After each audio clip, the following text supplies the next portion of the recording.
એક નાનકડા ગામમાં દયાળુ, જિજ્ઞાસુ અને ભગવાન શિવનો મોટો ભક્ત એક વહેલી સવારે દાદી મંદિરે જવાની તૈયારી કરતી હતી.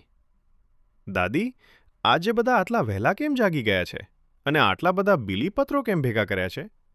બેટા, આજે મહાશિવરાત્રિ છે. આજે શિવજીએ ઝેર પીને દુનિયાને બચાવી હતી.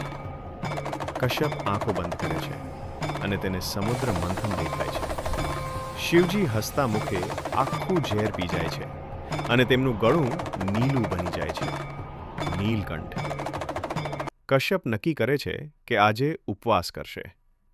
કશ્યપ, રમવા આવો, નાસ્તો છે. પણ રસ્તામાં એક ભૂખ્યું બાળક અને નાનું કુરકુરિયું મળે છે. આ ફળ લઈ લો, ભગવાન શિવ ખુશ થશે. રાત્રે મંદિરમાં ઓમ નમઃ શિવાય ગુંજે છે. બેટા કશ્યપ, તું એ જીવની મદદ કરીને મારી સાચી પૂજા કરી છે. કશ્યપની આંખ ખુલ્લી. દાદી પ્રસાદ આપે છે. ભગવાન ભગવાન તને આશીર્વાદ આપે બેટા. બાળકો, યાદ રાખજો, દયા અને સેવા એ સાચી શિવભક્તિ છે.